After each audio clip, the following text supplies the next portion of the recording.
What's going on, Golf Gang? It's Jeff with an update video on the 2024 golf. I thought it'd be a lot easier just to make a video than sending an email to everybody or a long text. I'm going to include some timestamps in this video, so if you want to skip ahead or bounce around, feel free to do that. Before I get into the video, though, I do want to remind you guys to check out the Coopers Lake Golf Tournaments YouTube channel, which is this channel. It's the easiest way to stay updated on the golf events.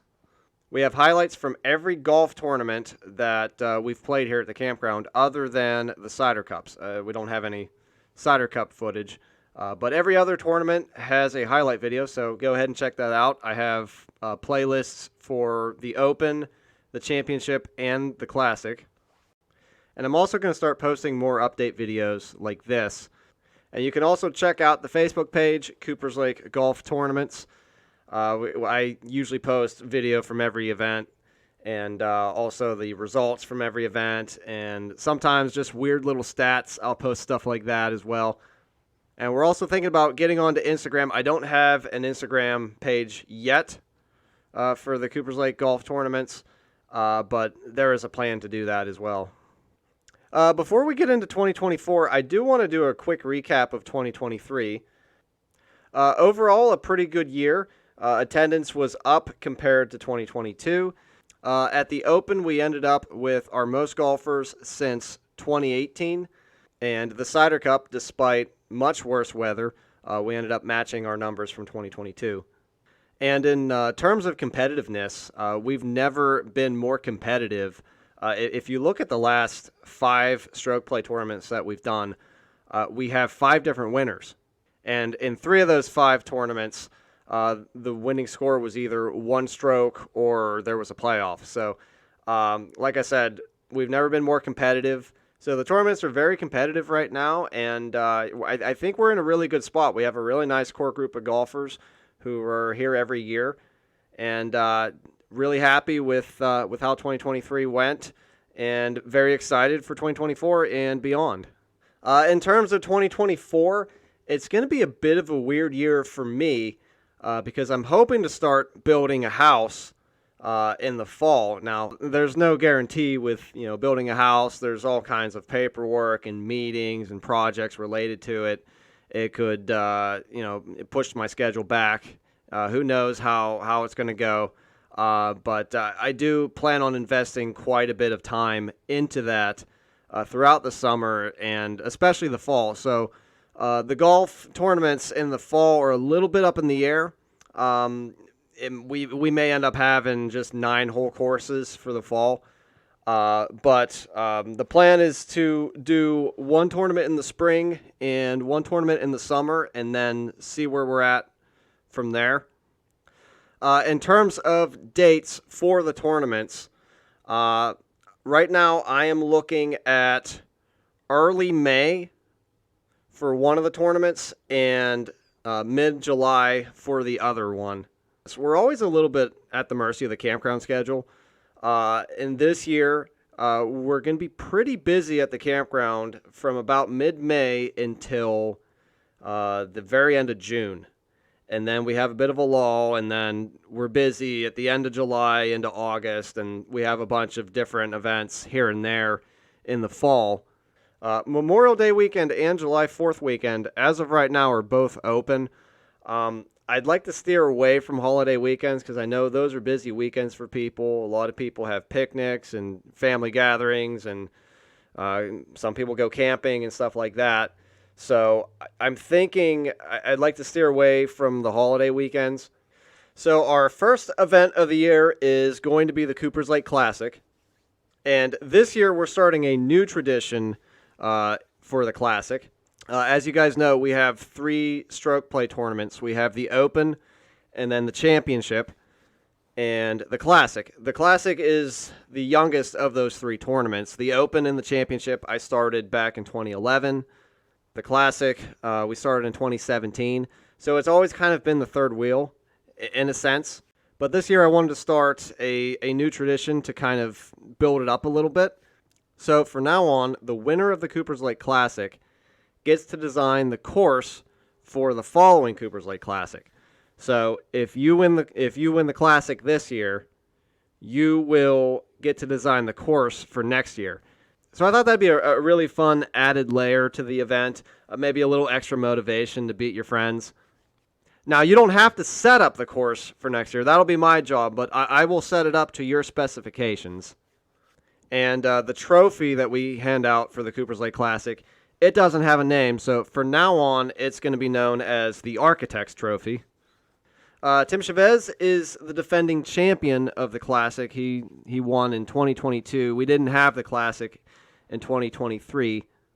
So I've given Tim the option to design the course for this year. If he doesn't have the time to design the course for some reason, I do have a couple designs that we can use for this year. I'm kind of leaning right now towards early May. We've done tournaments in early May in the past, and they've gone okay. A lot of it really depends on the weather. Are we going to have a dry spring? Are we going to have a warm spring? You never really know. But usually by that first weekend of May, it's usually decent weather.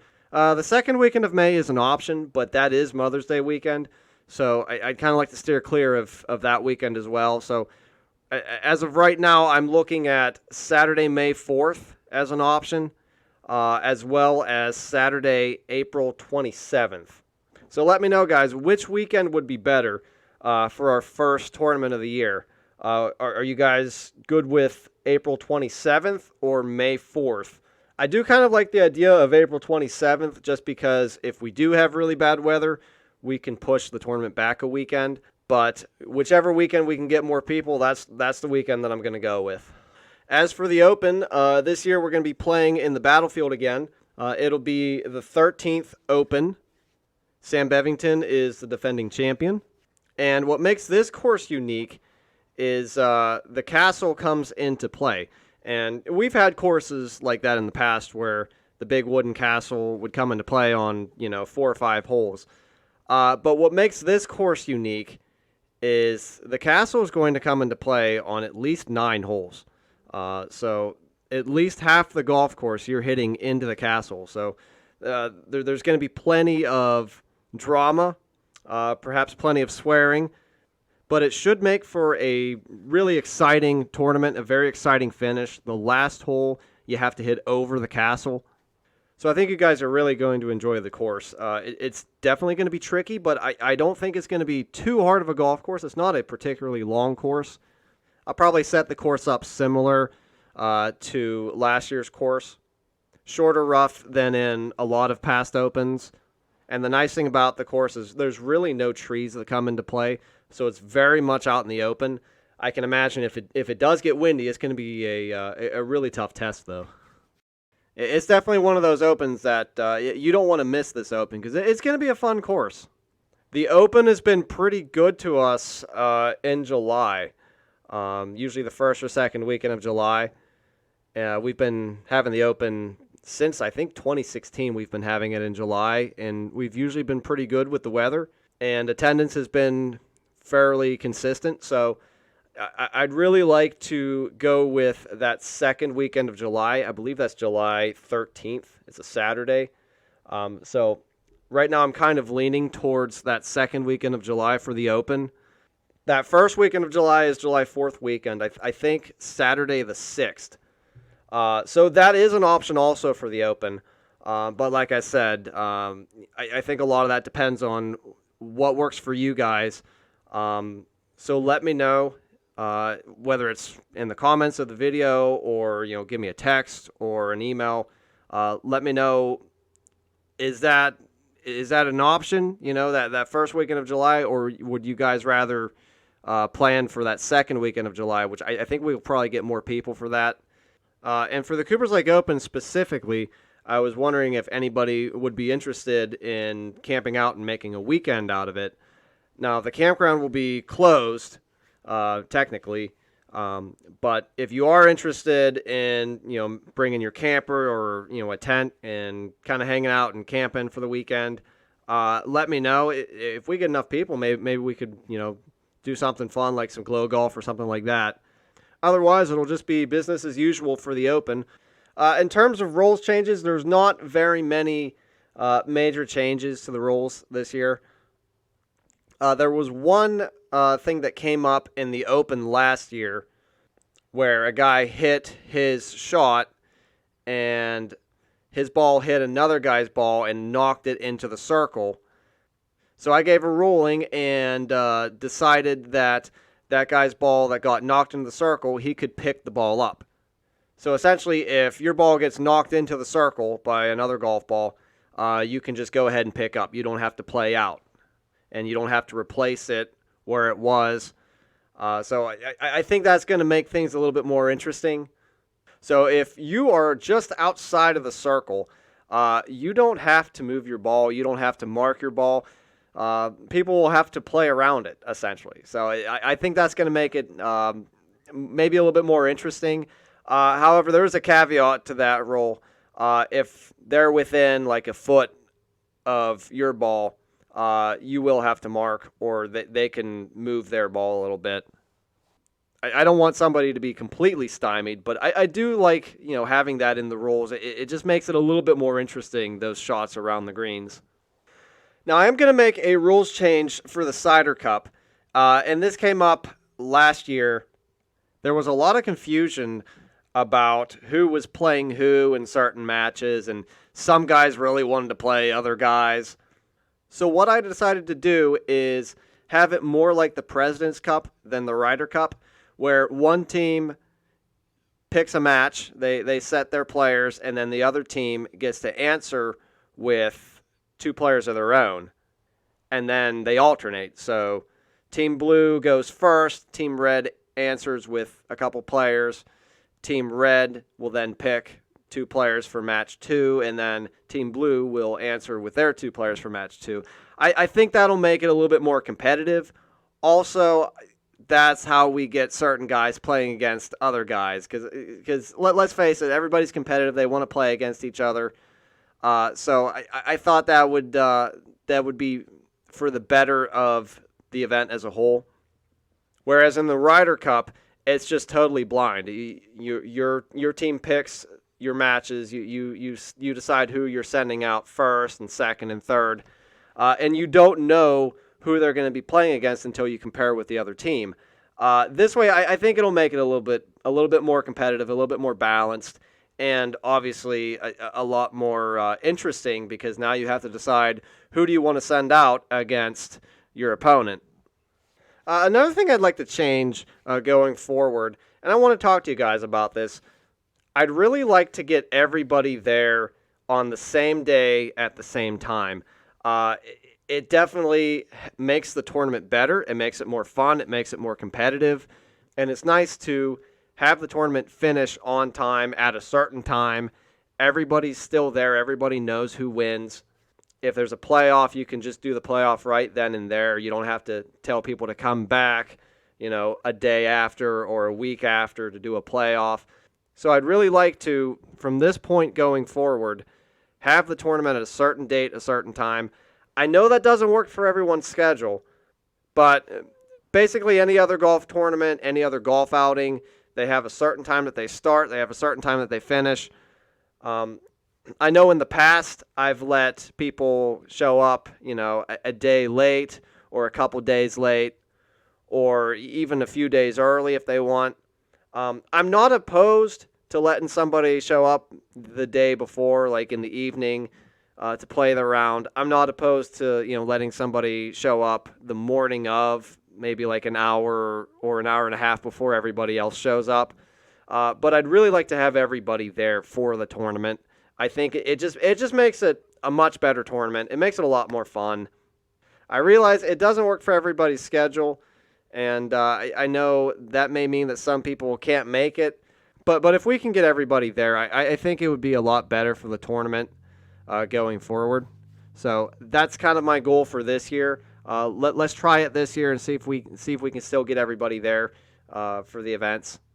That's one of the reasons I wanted to get this scheduled a little bit earlier, give people a little bit more time to plan ahead. Now, another thing I want to talk to you guys about is a prize. And this is something I've been thinking about doing for years now, is have an actual money prize. for the winner of the Open. And maybe this can extend to the other tournaments as well, but I'm willing to put down $100 of my own and put that towards the prize for the winner of the Open. And let me know, guys. Do you want to like pitch in, say, like $5? You know, you don't have to, but if you want to, pitch in maybe like $5 or $10, and that can all go into the pot for the prize for, you know, first place. We could even have like a payout for first, second, third. I think it would definitely make it more competitive. It might get people who are kind of on the fence about coming to golf. It might get them here to the course if they know that they're playing for something, not just a trophy. So let me know what you guys think about that. Obviously, you don't have to put down any money if you don't want to, but I thought that might be a fun way to help grow the tournament a little bit. Or if you just want to donate to the tournament, that's fine too. I won't put any donations towards the prizes, but I will use that for, you know, upkeep and everything like that. Another thing I want to talk to you guys about is the junior tournament. Now, I think it's no secret that our core base is getting up there in age. I think we need to get the next generation started for the long-term survival of our tournament. I know a few of you guys have kids and grandkids, and you're trying to get them into golf. I thought this would be a fun way to do that. Maybe like a 9-hole tournament for kids, I don't know, age 12 and under or 13 and under. I'd have to work out the specifics and everything. We'd have to decide, do we want to have it on the same day, or do we want to have it a different day? I would think just have it the same day and just have like a junior division as well as a women's division. I think we need a trophy for both of those divisions. The big question is, can we get enough golfers? It's one of those things, I don't really want to do it unless we can get, you know, half a dozen or more for each division, for the women's division, for the kids division. I'd love to do that. It's just a matter of, you know, do we have enough people to make that competitive? But it is something I'd like to do, and you know, if you have kids or grandkids, get in touch with me, and maybe we can get something planned for that. Because it is something that's been on my mind for the last few years, is how do we grow this? How do we, you know, get the next generation started? Because at the Open last year, our youngest player was in his 30s. In terms of goals for 2024, I'm hoping to get between 15 and 20 at the Coopers Lake Classic. I think that's a realistic goal for us. We've been kind of close to that number in recent years in our tournaments. I know with scheduling, it's hard to get everybody out here at the same time, but it is something I'd love to be able to get more people to the events. And then for the Open, like I said, I'm hoping this year we can go for the record and get over 20 at the Open. That is certainly something I'm really hoping for. The only other topic of interest is not necessarily, you know, Coopers Lake golf related, but I am going to try to golf more this year.